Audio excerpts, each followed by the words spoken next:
last week, the country has been gripped with scandal as not one but two of our top diplomats have been both declared persona non grata and have been recalled to Uganda in relation to some very controversial scandals. One of them being Joy Ruth Acheng, our ambassador to Canada, and the other being Henry Maega, our representative to the UAE. So the question today is, what is the impact of the recalling of the deportation of our top diplomats? With me in studio today, I have a very illustrious panel to discuss this very, very gripping topic. So I will just let them introduce themselves from my extreme right, drawing in.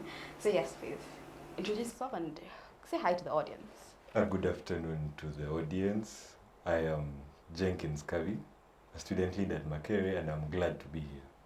Thank you, Jenkins. Good afternoon, our esteemed viewers.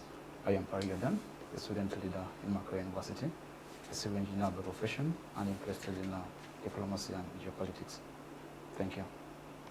Hey, good afternoon, everyone. My name is Ssemakula Elisa Biyinzika, a student leader at Ndejje University, and a civil engineer in making. And I'm glad to be here. Thank you. Thank you. Very excited to discuss this topic. It's very, very, very exciting. So, Jenkins, I'll start straight with you. Yes. Two of our top diplomats are being recalled. First, one of them was declared persona non grata, which is extremely, extremely controversial. The other has been recalled by the nation in relation to some very questionable incidents. So I want to contextualize the conversation. How do we get here as a country that two of our top diplomats have been called back? What is the history behind this? Why? Give a bit of background to the conversation for us.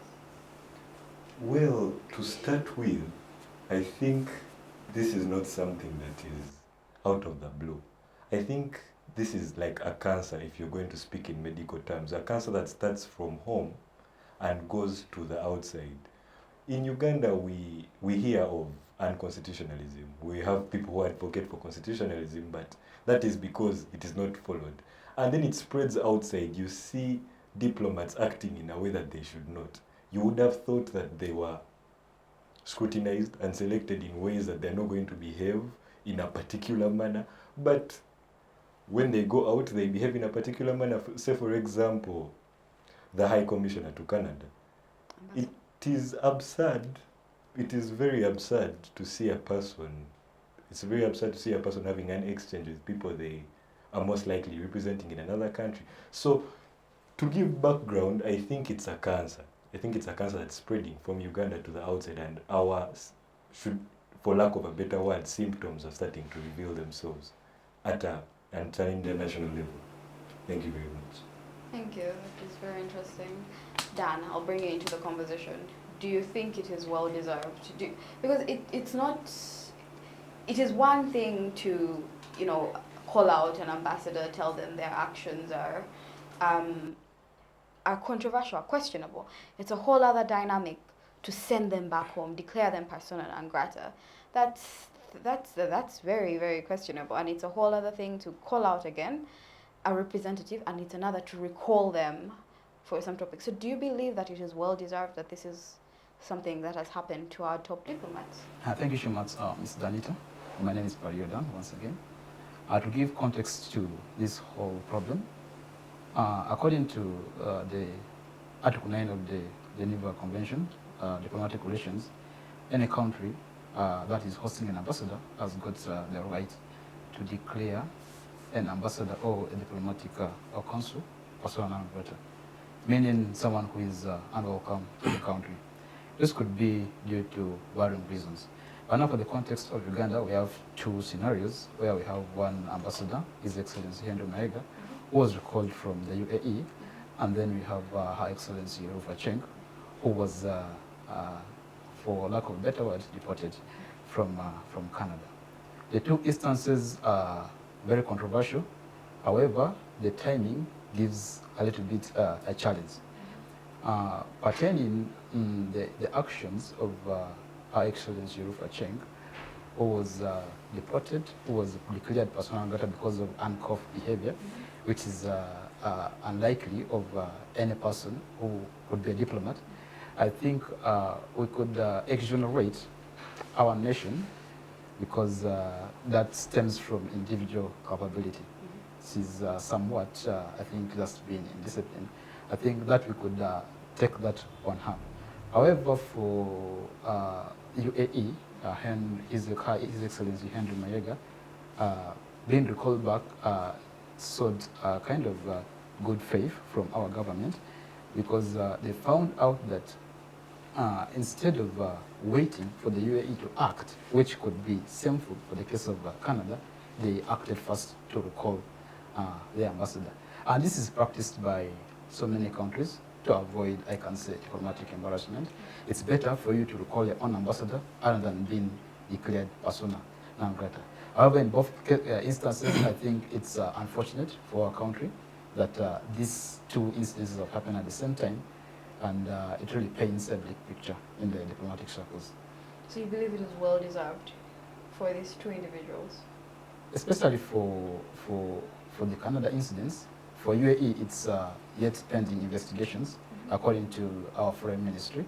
After a alleged conclusive release, then actions will be determined on whether to send them back or actually institute diplomatic repercussions on them. However, for the case of Canada, it's out of our control, and that is something the people of Canada have decided that our ambassadors are welcome in their country, and I think there's little we can do about that. Okay. Yes. Elia. Yes, once again, this is Ssemakula Elisa Biyinzika. Thank you so much, Donata. First and foremost, let's look at what a diplomat means. A diplomat means takes the role of representing a government out of the nation, I should say. Now, at this instance, we are looking at Canada and UAE. In this case, the role of a diplomat is to protect and promote the government's interests outside. And if you are to look and observe, as earlier a friend said, it is a cancer indeed. Surely people are praying to the tune of praising, not doing the right thing or doing what is expected of them. His Excellency Joy Ruth Acheng, I didn't really expect such a person of high regard to take on a condemn and to take on a disrespect. This is disrespect to people you are presenting outside there. I didn't really see it of value, and if you look back where we've come with state to state, that is Canada and Uganda, that is from 9th of October, that's when we got our diplomatic relationship with Canada. I don't think it really needed such a touch, such a personal speech for them to, or for His Excellency, to bring in such a language to the citizens. So you make a very important point there. You didn't expect this of someone of such caliber. And New Vision put out an article yesterday that was very interesting. They said that not only was it that uncouth behavior that we saw recorded in regards to her and the NEP supporters, but there are also allegations of her and her children being tied to criminal relations. This is not something you expect from an ambassador, a diplomat. So does that speak to the quality of diplomats we are sending out? How are we picking our diplomats? What should the basis be? The caliber of diplomat be? What do you expect when you see your own diplomat? What do you expect from them? As the earlier said, it is a cancer. I will agree. You know, these things, or what she did, she was to praise whoever that appointed her for the given what? Position of excellence. You get this, she brought out her mind to show the boss that I can do something to these people that are attacking you in a foreign what? Land, which is not really proper. the criteria that they are supposed to be brought out into, as in, let's say, giving them these responsibilities as ambassadors, I think should be revised or should be questioned to the country, because these people are not only representing His Excellency in Uganda, they are representing a Ugandan nation. They are representing a citizen of Uganda. It's really uncouth, as it was written, to bring out such an image to the public and to the world at large. Thank you so much. Thank you so much. That was very interesting. Jenkins, I bring in the question of our ties to the nations that we have these relations with. Canada, the UAE. Do you believe that because of the recalling, but also because of the allegations of, the casino being run, that's an illegal activity in the country, first and foremost. We must establish that. That's why it's so controversial. And then the ambassador to the Canada going on and being alleged that she's conducting criminal activities. Then on top of that, it's being alleged that she was not partaking in any of her ambassador duties, not attending meetings and the very like. Do you believe that there is a potential for these things to impact our foreign relations with these countries? Well, to simply answer that, I would like to start by saying yes. And how? I think Uganda, in this case, we have shot ourselves in the foot. How have we done that? We have seen statistics saying that we have the second highest immigration rate in Africa. That means people are not comfortable where they are. And where are they going to? They're going to the Middle East to work. They're going to North America, particularly Canada, to work or to stay there. If this is happening, and we know our people aren't happy here, and they're going to other places to find better opportunities, how bad can we be to send representatives that are going to make the relations worse? What if these people come back here? For the instance of Canada, you can see that the state has found the High Commissioner unable to perform her duties, and she, on 21st, she will be deported back. That means the relationship is being curtailed in a way, and that speaks much. Even the UAE. Everyone knows the UAE is not a country. They do not joke around. You're having an illegal activity in your embassy. I think that cannot be tolerated. I think it is going to affect the relationships between the countries, Uganda and Canada, Uganda and the UAE. And if, say the next people who are sent as representatives to those countries, say they do the same thing, then it will be totally killed. It will mean that we will have a country where we're not constitutional and we're exporting it outside. We are taking it outside, and then those people who wanted to leave, they will not be able to go. So I think it will affect us actually negatively. Worst case scenario, what does it look like in regards to our foreign relations? Foreign relationships, as I've stated earlier, that we have a high immigration rate. The people are going to Canada. The people are going there to work. That means that people cannot leave to Canada. Second of all, the people who want to invest in Uganda, the people from outside who want to invest in Uganda, that means they'll have queries. They'll not be able to come and invest because the picture was painted to them. We are untrustworthy. We're not able to fulfill what we're supposed to do. And I think, third of all, it is a disservice to the people who would like to come here from Canada and the people who are living in Canada. Because these embassies, they're the ones that give them the visas, the passport renewal. If you're having people who are not being able to do their work, even the diaspora, the Ugandan diaspora, you're affecting them very much. So I think, in simple terms, we're shooting ourselves in the foot by having such people as diplomats. Thank you so much, Jenkins. That's very interesting.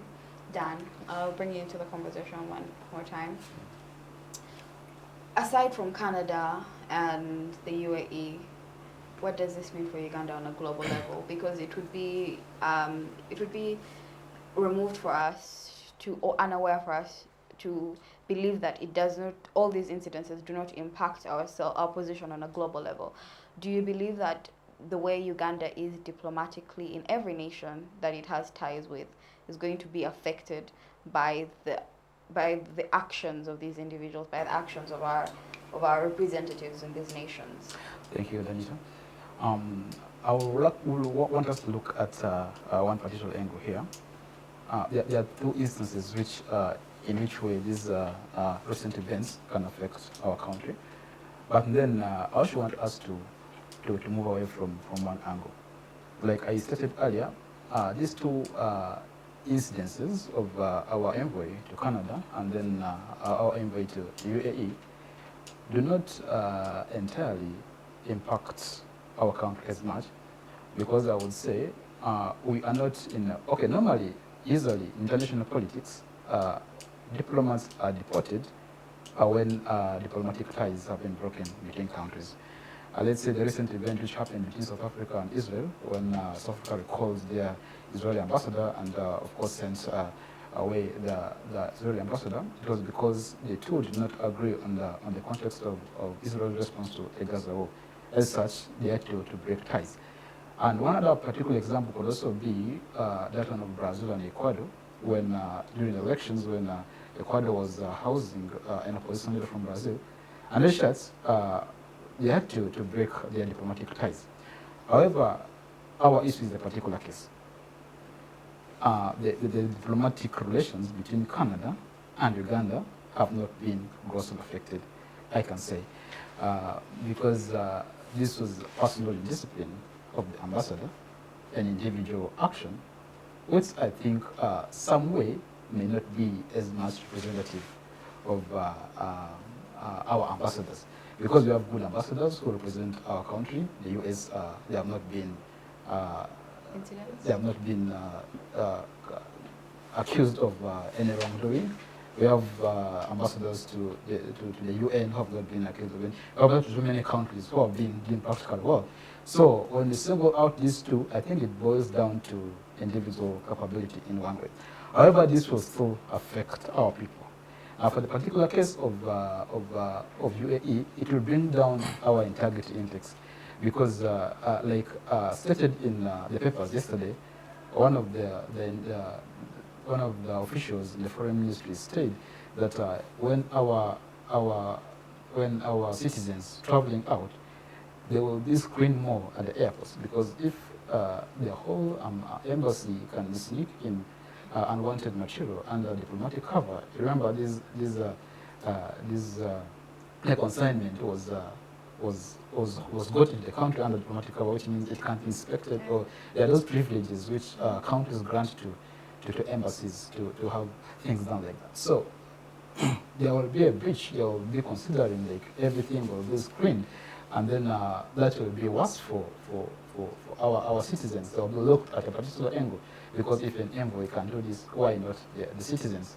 I think that's one particular area where it can affect us negatively. However, as for the relations between the two nations, Canada and Uganda, I think they will remain unaffected. Yeah, Dan, you mentioned a very important point, which is that we have multiple ambassadors. They're representing us well, the ambassador to the UN, and if we've had scandal after scandal, I believe it was Sam Kutesa that was, well, we had to bring him back. We had to bring him back in relation to corruption, and so the integral history about, I think, Ruth and Sam Kutesa is that the linear thing that connects them is the political angle. Yes. The political angle. They all came in with a political angle. Yes. So how do we remove ourselves from politics in regards to our ambassadors? Is there a way we can divide the two? Or I know we keep on saying this is a personal thing, but also as a nation, on a national level, we should have some level of guidelines or some in regards to our appointment of our ambassadors. Right, I get the point.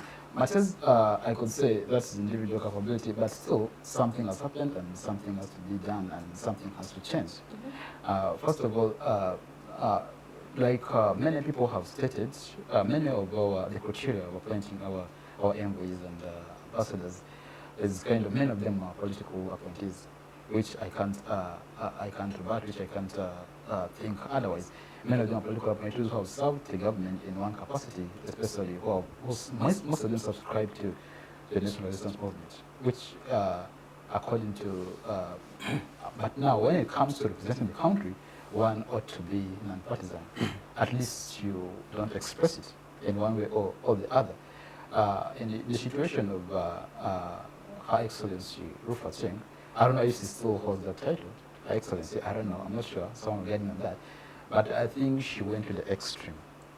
And when I watched that video, I watched it, and then I didn't give it attention. I didn't know it was a high-profile person. I disregarded it. But then later, when it resurfaced that was actually our ambassador to Canada, I really felt that was way too low, and it was completely unwarranted. And so I think we need to revise the way our ambassadors are appointed. At least there should be a vetting. Of course, there are also political appointees who know what they are doing, who have had a diplomatic background, who probably did international studies at university, or have had that experience of dealing in so many diplomatic missions and learned in the process. But still, we need to streamline some kind of vetting to make sure such incidences are vetted out, and we save our country of any future incidences that may arise and put the whole nation's image into international disrepute. Do you believe that this should be in the hands of the president, as it is now? Well, the president's appointment, I think, could be ceremonial, but I would wish there should be, like done in Kenya, there should be either a parliamentary commission. There's a parliamentary commission on appointments that does nominations, that does the vetting, and then a particular list of candidates is submitted to the president for final approval. And I believe these candidates would have passed through a sieve of competence tests of several kind of measures to make sure they are actually capable with sufficient and desirable CVs and all that. So once they're submitted to the president, they will have been checked enough that at least the candidates are worthy. Okay. Yes. Thank you so much, Dan. Yeah. Elisa, we'll bring you back into the conversation. Jenkins mentions a very important point in regards to our position on the global scale, investment-wise, how this will impact investors' interests in Uganda. So I want you to paint us a picture, but no, before that, do you believe that this is going to affect us economically? Or are we just going to continue as we have been? If so, then what does it look like for this thing? What does it look like for us to be affected? Thank you so much, Donat. Now, it's not a question to ask whether we are going to be affected economically, politically, in any way. I would like to say we are to be affected either at a larger scale or a small scale. We are not yet certain, as yet, as a nation, I believe, that there must be repercussions for each and every one for us. Now, in this way, incompetence is the reason why we are discussing this. I'd love to also address that. Way back when Idi Amin Dada, His Excellency, deported the Asians, if you look at the statistics, it was over 6,000 Asians that went to Canada. And over something like 400 of the Asian citizens that were in Uganda that went to, that was India, and some went to the nearby country, Kenya and Pakistan. In this regard, there is this little bit of what I would term as respect that has to be endowed by our excellencies that are driven to those countries. Now, if you observe such an instance of a casino in Dubai, this is an Islamic nation which doesn't deal with gambling, doesn't deal with wines, let's say anything of that sort. You get? what relationship are we putting us at stake as per now if you are looking at our employment statistics in Uganda? If you are to look at the numbers that we have in UAE, I think Uganda weighs, amidst all nations that we go to, Uganda has many immigrants in what? UAE. At what stake are we putting our citizens? This is, you're playing with lives of people. You're playing with a test of an Arabic man. You get? Yes. These people are way different to what we even think about. Of recent, we've had different summits with our president getting to UAE for getting more trade and economic relationship with these people. What picture are we portraying if we are putting casinos in their place?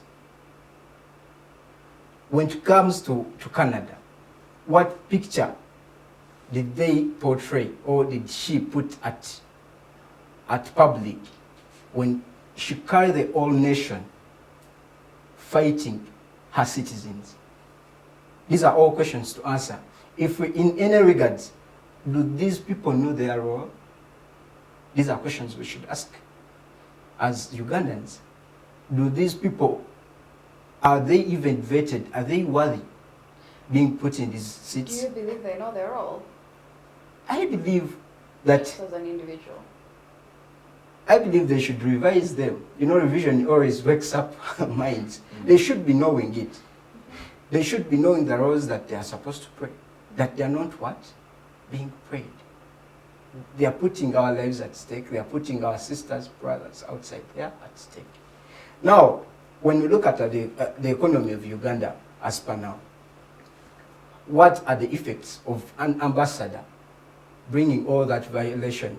Because these people were fighting the opposition team, or these people were exchanging. She was exchanging, and her words were, you, the opposition, are killing each other, abducting each other.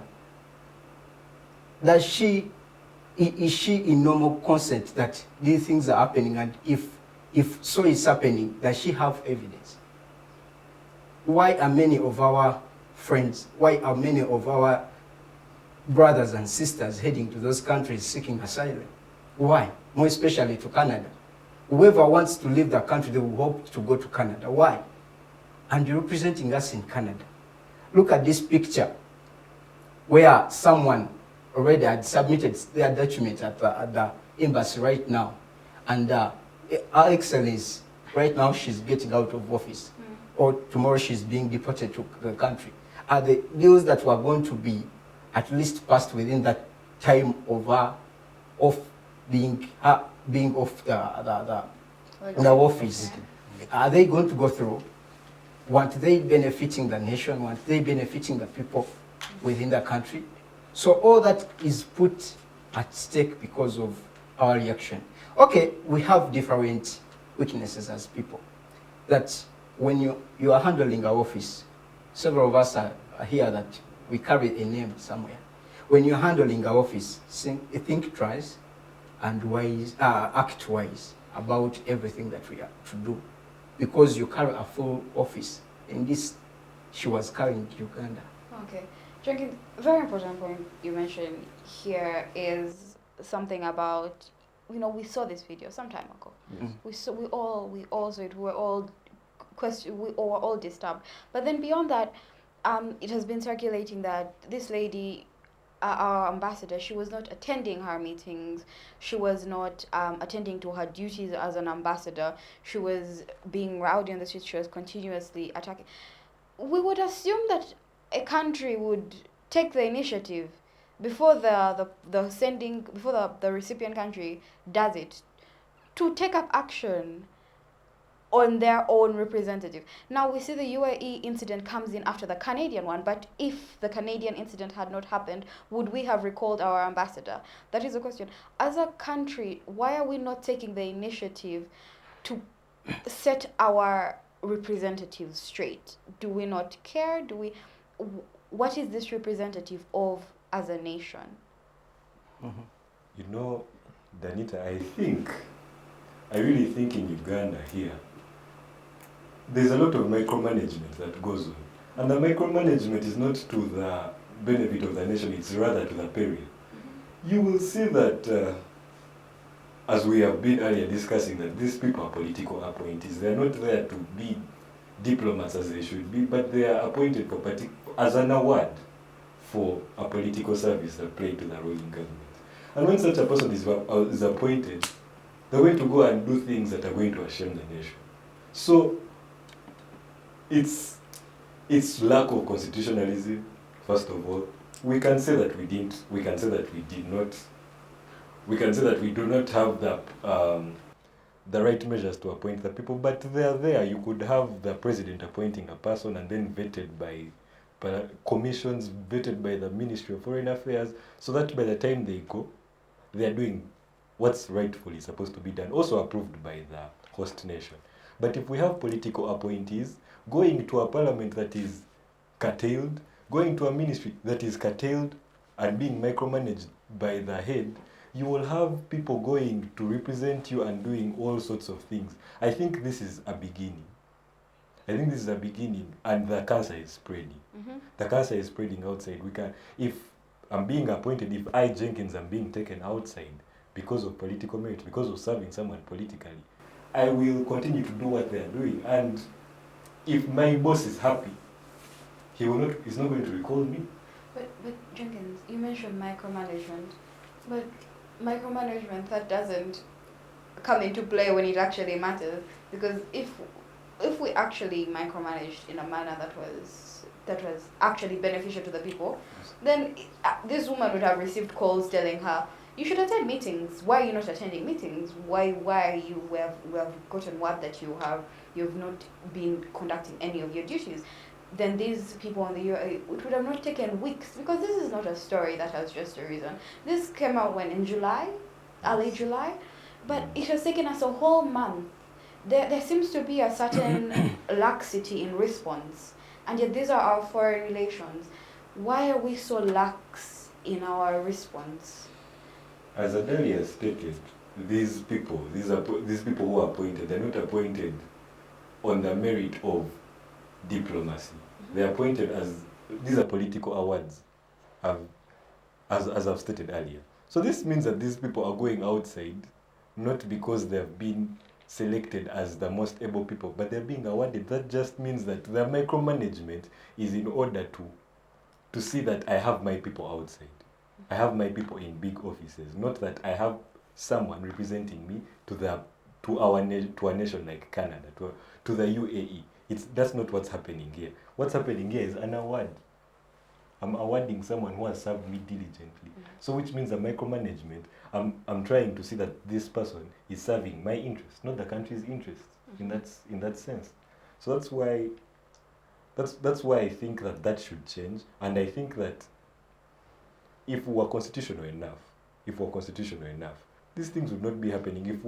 If we're governing according to the constitution and not according to what I feel is right, then such incidences wouldn't be happening. Okay, Dan, I present the same question to you. Can you come again?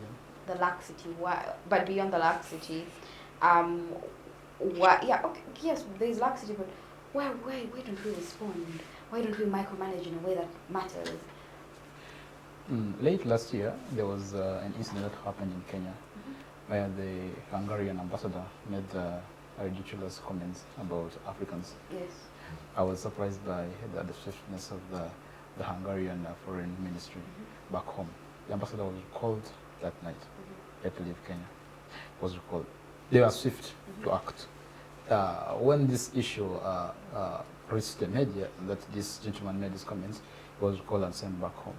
I think the laxity problem shouldn't be surprising, especially to our internal problems happen within the country. They are always taken so long. There's always laxity from either police to act. There's laxity from IGG to institute investigations. There's laxity from all parties responsible to perform their duties. And now this boils down to who is involved. I think it's not a general problem, but who is involved, who is in the picture. There are people who, of course, will be acted on swiftly, and there are people who the laxity kicks in. For this issue of Canada, I went through the New Vision article, which actually brought in more accusations against Her Excellency Cheng, instituting that they had always received complaints from the Canadian authorities that even when the reservations were made for the Ugandan ambassador for events in camp, she couldn't show up. And this was kind of embarrassing because how do we create a seat? And for this diplomatic function, it's really important to show that in a league of ambassadors invited across the country, most seats are demarcated. The Ugandan embassy ambassador at this country, and when your table is empty and persistently for several events, I think it really casts a big picture. And also allegations of her children getting involved in criminal activities. I remember there was a time when the foreign ministry issued guidelines for ambassadors not to travel abroad with their children. There was a time that came out, and that particular regulation came because of her, if I remember so well, and because the relations or the children of these ambassadors can as well do actions which may represent the ambassador, and that's still by the fact that he represents the country, casts the country in bad light. However, I fault our own Foreign Affairs Ministry of their lack of action. And for many countries, there is normally reshuffles that happen. Ambassadors are transferred. Recently, not so recently, but the U.S. ambassador was transferred. They brought in a new gentleman. And many countries do that, either in a period of 4 years or 3 years or 2, depending on others might be promotional or just normal reshuffles. But Ms. Cheng has been in Canada since 2017, and that's almost 6 years down the road. I think with all those allegations, they will have found her another place, because when this continues to pile up on the other side of Canada, there was already frustration, and they will be moved to make decisions. So when these incidents involving NUP supporters came in, I think it was the last straw which broke the camel's back. Yeah. Okay, then. Thank you so much, Dan. That was very, very, very, very insightful. Thank you. We're going to take a short commercial break. The conversation will continue after this. Thank you for joining us. Digital rights are those human rights and legal rights that allow individuals to access, use, create and publish digital media, or to access and use computers, other electronic devices and telecommunication networks. Digital rights include a right to freedom of expression, information and communication through technology, a right to privacy and data protection, a right to credit for personal works, a right to universal and equal digital access, a right to identity, a right to anonymity, a right to be forgotten, and a right for protection of minors, among others. The state's digital rights are frequently violated through various unfair actions, for example, blockage of websites and social networks, theft of credentials, unauthorized use of people's data for personal gain, privacy intrusion, online censorship, arrests and intimidation of online users, internet blockages, and the proliferation of laws and regulations that undermine the potential of technology to drive social, economic, and political development worldwide. It is hence every citizen's responsibility to respect rights of other digital users and to speak out or report to the responsible parties when one's rights are violated. Welcome back. Thank you for staying with us after that short break. Still in studio with me is my illustrious panel here to discuss the topic of the deportation of Uganda's top diplomats. What is its implication? What does it mean for us as a nation? So yes, before we took a break, we had asked the question on the laxity of our response in regards to this, in regards to the ambassadors, like not just what has happened in the last week, but over the years, because these allegations have been blooming over the years. So now, Elisa, I ask you the question of, in any stable nation, as soon as the Ugandan ambassador was declared persona non grata, certain things should have been done by the government. There should have been a certain swiftness. But beyond that, as soon as the allegations of the casino being run in Uganda's consulate in UAE was brought up, we should have had certain responses being done. What is the ideal response in a nation, and why hasn't it been taken? Now, for that case, I saw the Parliament calling on General Ndejje to give a review and a report about what happened in the UAE. Now, what I heard from his communication, he was like, I'm still compiling, or is yet to compile a report about it. That, where is it putting our, okay, let's call it domestic injuries. These are domestic injuries. When you look at the way we've relaxed about this issue, you never know, someone could have been coming to Uganda from Canada for, let's say, tourism, for investment, for several things of interest to our nation as Uganda. This could be a stop for someone to carry on productive measures to our country, which puts our nation as Uganda in injuries. Now, issues on how these were supposed to be handled as early as possible. That if you observe, the UAE instance was majorly hitting the Foreign Affairs Ministry direct. So by the time the Canada instance comes in also, these people have no way of giving out a statement because they are already hit themselves as the Foreign Affairs group and ministry. So I saw this one MP called Mwada Konyenji bringing in this in an opposition way. Let's see these people bring why they did this, why all those reports and all that. That as a country at large, what we call government right now that is supposed to publish the statement is the Foreign Affairs Ministry, which already also has faults, which in this regard, I would say they are strained and caught offside. They can't release out any statement, yet they have also their faults as the foreign affairs. So just to add on, his communication, I think for the case of Canada, when the incident happened, that our ambassador was faulted, our own Foreign Affairs Ministry didn't see this as a problem until Canada had to act and come out and say that no, this was uncalled of her and declare a persona non grata. I think for our country, for our officials, it wasn't a big problem. But then until they were actually somehow, I think, taken off guard by Canada's has response to this. So I think if Canada had also been kind of lax with their policies and not taken it that way, maybe nothing would have happened to Her Excellency.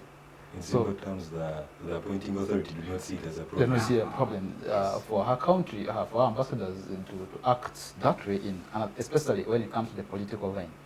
However, for the UAE, I think that was illegality. It was a legal problem, and what was smuggled in was against the laws of the internal laws of the host country, and so that should have activated a more swift response. But still, there was laxity. I think the problem of laxity is huge.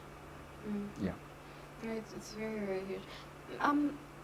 There's also been this very interesting dynamic going on here, and at least I want you to touch on this, of certain people in the opposition have utilized it as a chance to attack the sitting government, to attack, it has become it has been mechanized as a political tool to call out the sitting government and say, oh, you are actually failing. In a time like this, should that be the direction the opposition should be taking? Should it be something, should such an incident even be mechanized from the political angle? That puts me so emotional. Yes, political ambitions are there. That this goes to our friends of the opposition side. If you observe at this stage of the country, many NGOs are closing, many funds or involvement with foreign affairs are being closing, and they are closing up because of, okay, they are spreading the good news, that's what they call good news to the outside country, that are affecting our economy as well. If you observe, at least I've had a friend who was in an NGO. Right now they have lost their job because they had to cut off the team that was working because of the funds getting to a reduction. Now, this puts us to a question that, yes, we want to change government as a position, as they say, because these are political moves. Are you seeing the people that you're fighting for gain back that kind of respect or that kind of economic empowerment if these funders are getting out of the country? Are we seeing this work out? Yes, you say they are funding the government, or you want to seize the activities of the government, or from wherever they are getting money, to see that at least their activities are slowed down, that this is a government. You know, I don't want to go, most cases, political, that if you are to observe, and I'm saying this to be marked, time to come, it is the government itself that has true opposition to my side. That is my point of view, to my side. That to this extent, where we are losing lots of jobs because people are publicizing our country in a negative way, where we are losing a lot of monies that are supposed to come to Uganda, where we are losing a lot of tourists that are supposed to even come and intervene and at least get to know and test the beauty of the government, that whatever they are doing or whatever bad they are doing, at least and take back the reports. We are not getting it because you've already publicized, you've already brought a bad image to these people. They can't come in to cause the effective change on a personal basis. To add to what you're saying, Danita, I think you mentioned that it could be politicized, that the opposition is in actual sense politicizing this whole scenario. And you could be correct, but there is a Latin saying by Niccolo Machiavelli, exitus actum probat. The outcome justifies the deed. The opposition is supposed to keep the government in check, and if they're doing it politically, then it just depends on what the outcome should be. If the outcome of their criticism, though they're doing it politically, helps the nation in a particular way, then it's justified, whether political or not. So I don't think the major concentration should be on how it's being done, but what is supposed to come out of this criticism. I'm so inclined to a potential narrative that will have come out of this Canada incidents, especially if Canada had delayed to issue out their verdict on how. Especially, we have seen reports of the additional diplomat from President accusing the ambassador of being partisan, and yet she's not supposed to be. I think if Canada had not responded in time, what we'll have had from other sources could be a defensive narrative in favor of the ambassador. But since Canada acted in time and declared her persona non grata, I think that angle has been folded. However, just to give context to his argument, I used to say that the idea of people claiming that the opposition is politicizing certain things, I think may not be, in some cases, very accurate. Let's consider the situation where of organizations pulling out of the country, of NGOs pulling out of partners, development partners. Recently, we had the UN move its base to Nairobi, and the Norwegian ambassador. And Ndejje, one of the greatest funders in the country. Exactly. Now, we shouldn't put the blame of these exits on the opposition. The government has got its fair share of responsibilities to do. It's the responsibility of the government to create an environment that is favorable to these development partners. They have interests which they come for. They have purposes which they serve. And some of these are affected by indicators. recently we have had the issue of climate change now coming in. Many development partners are coming in with the interest of funding climate-related activities. However, if these activities are not supported by the government or they're not embraced by the people, they are bound to withdraw. And so with climate change, there are NGOs, organizations, which come with specific interests in human rights. They want to check if the human rights, the health of our democracy is okay. They look at these things, and if they don't, if these things don't reflect what they actually want to see, they are bound to withdraw. But who is responsible for creating this environment? Is it the opposition? Is it the government? Is it the opposition that influences the health of our democracy? Is it them that control the avenues of our country? Not exactly. So I think it's much of this relies on the government. It's a responsibility of the government to create an environment that is welcoming, that embraces human rights. I wouldn't wish to say that we should be hell-bent at embracing these foreign organizations, no. But at least those initiatives, the environment that they require to operate in our country. If we can afford it, that's very good. It will keep them around. But if we can't afford it, regardless of whether exit creates unemployment or whatever, I think that the blame will still be on us. So it's us, the people of the nation, to create an environment that will welcome investors, that will welcome diplomatic missions. There are countries in which don't have diplomatic relations. But if we create an avenue where we can have links with these countries, either either in the field of trade or research, or recently we had this mission, our special mission, it started with the United States, and we had started research loans in the US. That's one aspect of relations. We created an avenue where we could cooperate on space research, and that's how that avenue got created, and that's how we up now have good relations, I can say, in one way or the other with the US along that line. And also we can create other relations with other countries. It can be particular, whether education or research or health or anything, it can be particular. However, when the conditions of these relations are not met, they are bound to cease. And so the person responsible for this is many times our government, yes, not really other actors. So I think the idea of politicizing this or that, I think it would just be an issue of sanitizing the either incompetence or inactions or omission of our leaders, but then we need to act right. I think it's what I was heading to. Yes. Because when you look at the opposition bit, bring out a big that pic to, or the picture to the outside nation, how is the government of Uganda supposed to bring out the best picture Exactly. to these foreign countries? Yes. Yes. Okay. So yeah, Thank you very much. Thank you very much, Elisa. That's very, very insightful. Jenkins, bring you back into the conversation. So our ambassador has been declared persona non grata. Another has been recalled. I think it would be us surprising in a vacuum to think that this wouldn't have any sort of repercussions on them as individuals, on them as on their operations going forward within the nation and outside. So I want you to paint a picture for us. What exactly do you think the personal repercussions will be for these individuals?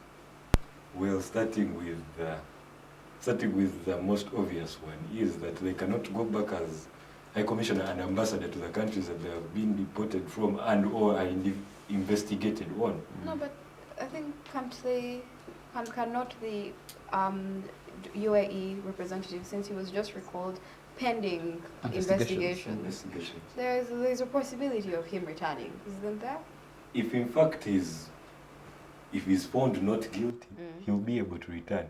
But the thing is, there is already a picture of you. There might be something going on with you. Yeah, distrust. Yes, there's already distrust with you. So as we were discussing earlier, we were talking about the checking of common nationals. They're now like, oh, Uganda's embassy or the consulate might be carrying out illegal activities there. And if we're bringing in the same person who has been accused or allegedly, yes, of a particular crime, then the UAE people will be they'll be mindful each time they're seeing such a person. Is like, oh, he might be committing a crime, he might be doing such a thing. Obviously, for the Canadian one, they took it into their own hands and sent her back, or sending her back to Uganda. So that one cannot go back there as a high commissioner. So then they are their jobs as that. They cannot get them back again. I'd love to add on what he has said.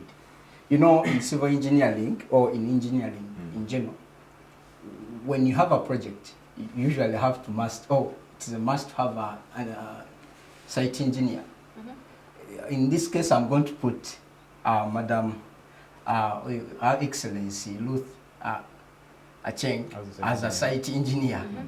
When the contractor gets to the site and things are not going well, he will ask the consultants. In this case, the government has to put a body that really supervises the work of the ambassadors. Usually, how to check on these people, you see on the given ways of how they are, or the given people that are brought in for the benefit of our nation. For instance, the robbings, because they are taken there to negotiate deals for Uganda. If you look at the reports of Canada and other, you evaluate, that is evaluation. If you look on what is supposed to come from Canada and is not really weighing, you should, as a supervisor or a supervising body, you should at least do something in check. The government should have a supervisory body in this time round to at least supervise these people's works and work. This is where the problem of micromanagement comes in. If the president is handling agriculture, if he's handling diplomacy, if he's handling health, if he's handling everything at the same time, how is he going to assure us that he's efficiently handling everything? And there are supposed to be bodies, as he has said, that can be able to touch these issues when he's not around. Is he good that he is the only one who knows what everyone is supposed to do? So I think you're very right. We should have those supervisory bodies. We should have a way to work. Yes. Not just a person who knows how everything should work. Yes. Okay, thank you so much, Jenkins. Thank you. Now, Dan, come back to you. It's obvious this week they're coming back. They're going to enjoy our country again, our very pleasurable country. So the question now arises regarding the repercussions for these individuals. It would be folly for us to just let it all go, sweep it under the rug. So what legal or otherwise repercussions should be or are awaiting these individuals? I think for the envoy to UAE, his fate is a little bit certain. He's currently being scrutinized. He's under investigation. He's investigated for his likely involvement in what transpired at the embassy. And I think it doesn't only go through about his involvement, his actual involvement, or also his own personal laxity over the affairs of the embassy. Is he in control? Does he know what comes in and what goes out? Does he know what his officials are doing at the embassy? Is he aware of whatever is transpiring? That's one thing. I like the way some countries respond to crisis, especially crisis of this kind. Let's take the recent event of the U.S. where President Trump almost got assassinated. Secret Service was faulted for acts of omission, for inaction, because they were not critical enough when handling the security concerns around. This was a highly charged scene. It was a political rally, and you have a principle to protect. So the head of the Secret Service was passed through a tribunal and questioned on that particular event. And at the end of the day, I think he resigned. She resigned. She had to resign, or she was let off her duties.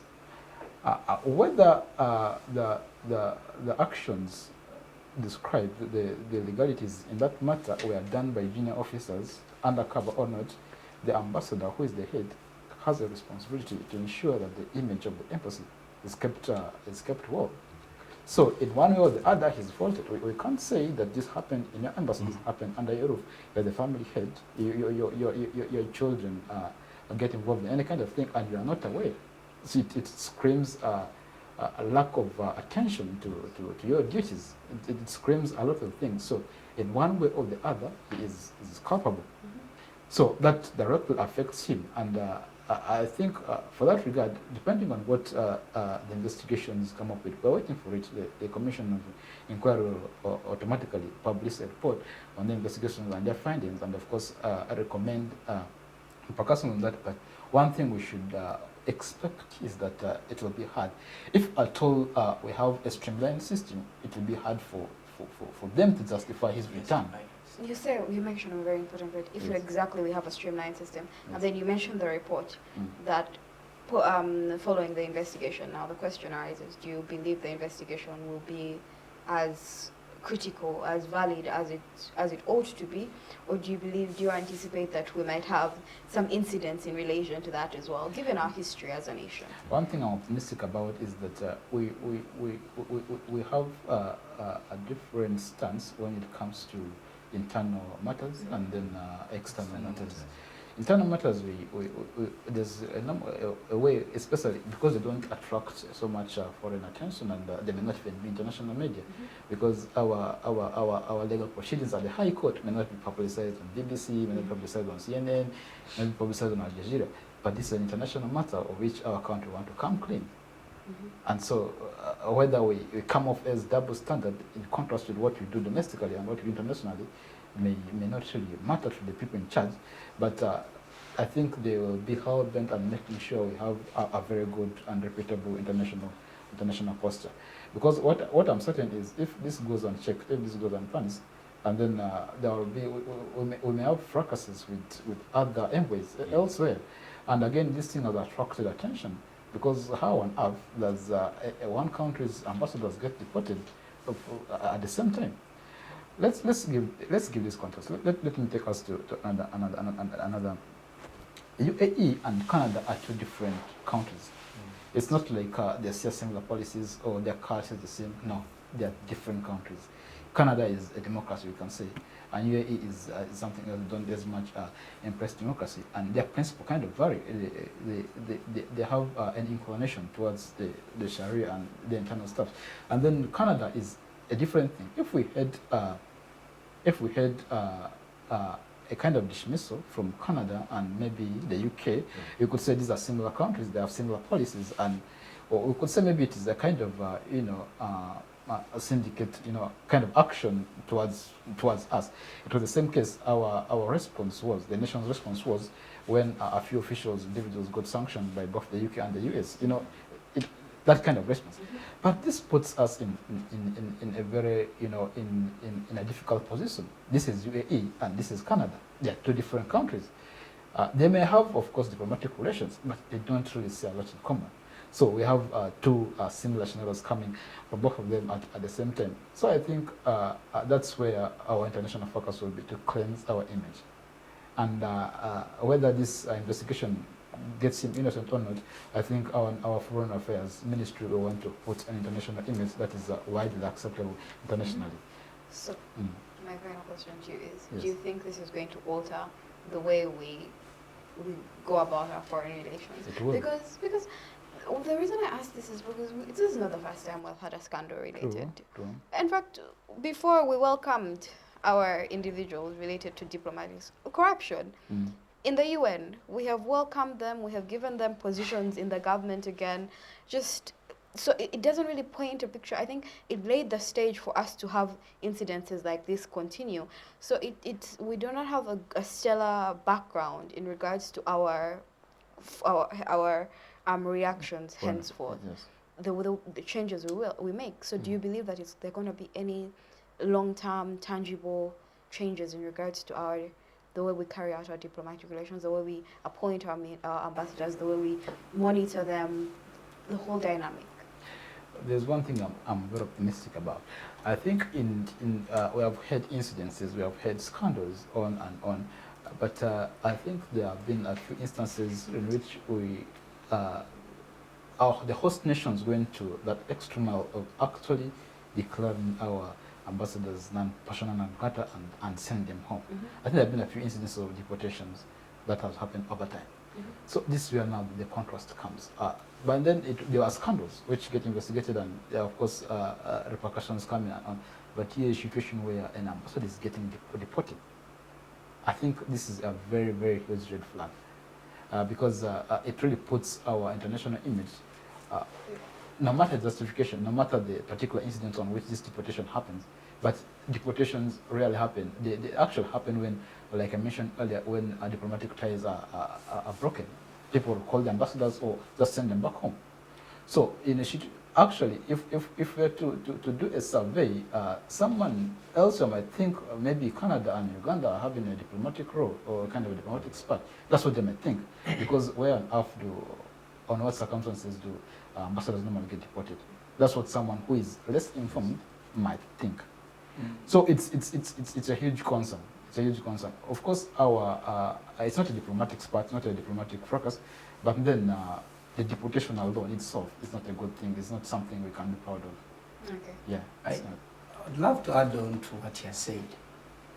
In the UAE, our privacy as our embassy or consulate is put at stake. Our privacy is put at stake. Why? These were classified items that were called chairs. You get? In this instance, they come out to be casino tables. Time to come, if investigation is done and all that, is the UAE government going to give us that freedom to have classified items at our... The thing is that it's not the UAE government giving us. These are things that are established under international law. Yes, they are established, we are given to them. And we are bringing in tables which are casino tables. Yes. Which are not seats. Because they were classified, they didn't check them. Yes. Are we putting our privacy at the embassy at stake, or it is boosting? No, but under international law, they are no, regardless of the situation that has happened at hand, the UAE has no right to infringe on our privacy, as they have no right to enter our premises unless we give them permission. They have no right to check, like let's say our diplomatic bags and the like. They have no right to enter the premises of our diplomats there. So the question of our privacy remains, unless they want to initiate a diplomatic spat with Uganda over high relation. Because investigation means we are going into a negotiation. We are going into a negotiation with the UAE government. At this point, they can offer such an option. Whatever is brought in or whatever is brought to the end through our country, we would love to check it because of what this happened. I'm just giving A what if this situation. So you believe that Uganda's, because in a negotiation, there's always the weaker and there's the stronger negotiator. Yes. So you believe Uganda is the weaker negotiator? This is to our eyes. UAE and Uganda. I think have so, much to lose. to give context to his argument, I think he's trying to bring up the aspect of diplomatic immunity. I think for the purposes of following international law and international rules and the regulations, I think there's a risk of diplomatic immunity being withdrawn, but this only happens to the affected individuals. Yes, they may no longer have. Of course, in one or the other, they won't be denied entry into the UAE, but again, they won't be going there in a position of a diplomat or whatever. That privilege will be withdrawn, especially for them. And the ambassador has already been recalled, so the possibility of withdrawal remains. The possibility of diplomat. Anyway, he can still be declared persona non grata. Anyway, thank you so much. And maybe the UAE is waiting for us to make our conclusion, and then maybe that's when they come in and also make their own response. We don't know. Yes. Okay. Then. I do not know if this is in agreement with what you've been saying, but I think this affects us in the long run. As we had mentioned earlier, in engineering we have, extrapolation when you have data. You know what extrapolation is.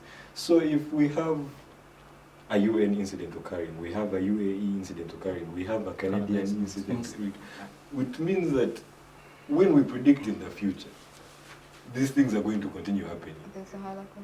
Yes, so these things are going to continue happening because of the impunity that is here. The cancer is spreading, as I had said earlier. That's what it means. So I don't think Uganda is going to change the way it does things, because if the people come back here and then they are promoted, it means they are fostering, or they're actually bolstering that act of impunity in other countries. So if that's how we are going to continue acting, I'm afraid these things are going to continue happening in other countries, consulates. But one thing I'm optimistic about is that, like I said, these two incidences happen at the same time have attracted a widespread attention yes. from international media, from development partners, from different actors, and as well as from individual countries, from international bodies.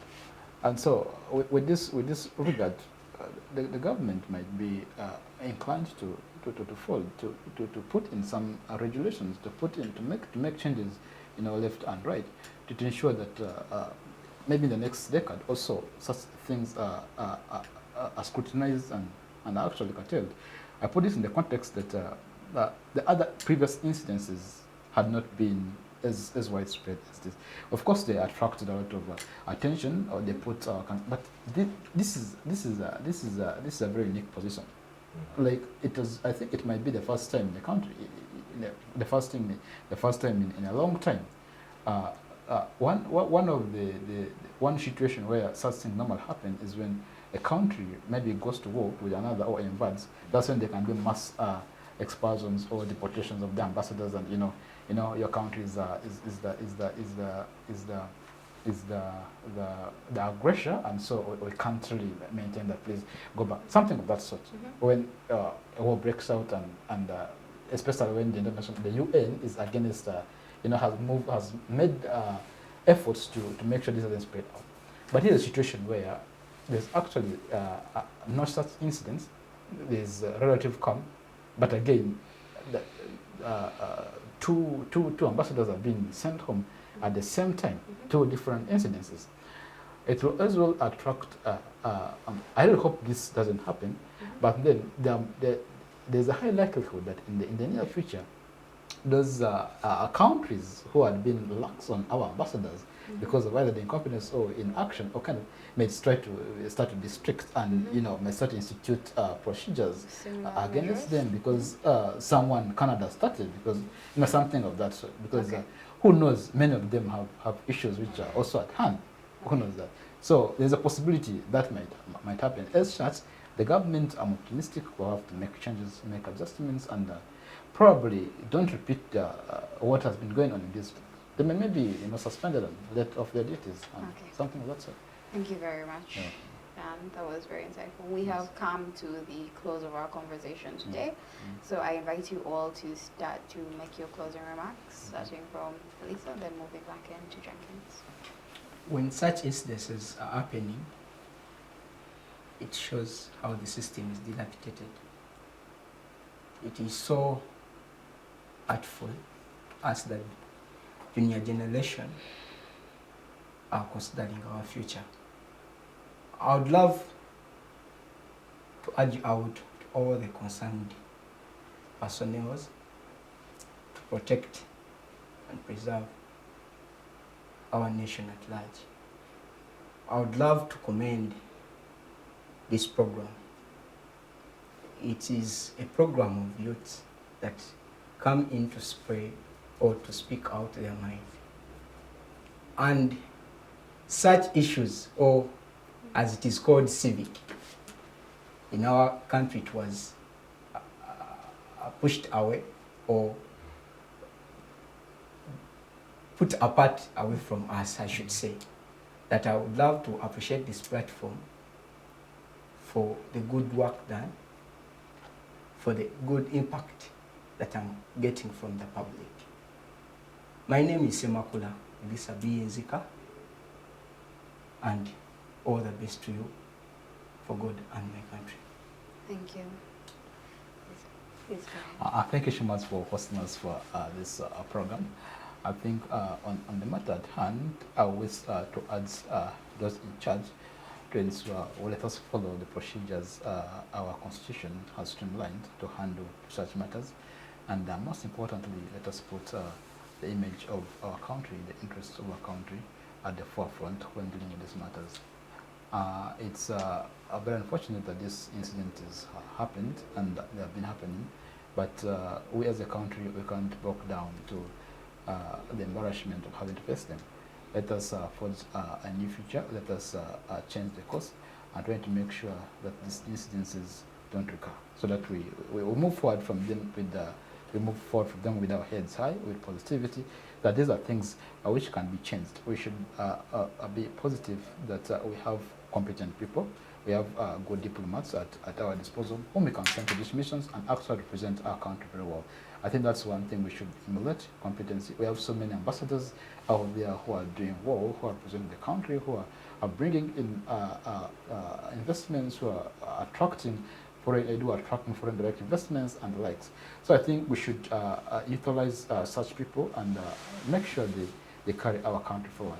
Okay. For this space, I appreciate this organization, Civic Space, for offering us, the young people, opportunity to speak our minds. And I think one way or the other, this will help us to communicate to the people in charge to make sure our country is put at the front. I understand across the demographic divide, whether young or old, in one way or the other, we can contribute to national building. And, yes. And everybody should do his part. And when I come here to speak my mind and give recommendations to those in charge, I think they should be accepted positively. They should be taken into consideration and to see that at the end of the day, the national interests of our country are put at the forefront. Otherwise, thank you so much, Danita, our host. Thank you so much, my colleagues, for coming here. I am Pariyo Dan, Makerere University. Thank you so much, Dan. Jenkins, your brief closing remarks, please. I don't want to continue saying the spitting, should I say venom, at what as I've been doing the whole time, saying only bad things about what has been happening. First of all, I'd like to commend the Ministry of Foreign Affairs for recalling their ambassador to the UAE. At least that is commendable. I don't want to say bad things, I guess, during my conclusion. I'd also like to thank Civic Space TV. Danita, thank you for having us. Thank you for giving us a voice to talk about the matters that concern us. And also, one thing I'd like to say is what I had stated earlier, the cancer. Let us cure the cancer instead of treating signs and symptoms. It can be cured. Yes. I'm positive. Let us cure the cancer rather than treating signs and symptoms. In that way, the impunity will be cured from here and it would not spread outside. Mm-hmm. So with those brief remarks, I'd like to thank you once again. My name is Kabi Jenkins Joel, student leader at Makerere University. Thank you for having me. Thank you, Jenkins. We have come to the close of our conversation today. In regards to whether or not Uganda will change in regards to our diplomatic relations, only time will tell, but we encourage the government and those in charge to actually take this to heart. This is the face and the voice of Ugandans across the globe, and we know that for every voice we have representing us, every Ugandan the image of every Ugandan is being impacted. I thank you all for keeping with us for this whole period, and we look forward to having you join us on our next engagements. Thank you and good afternoon.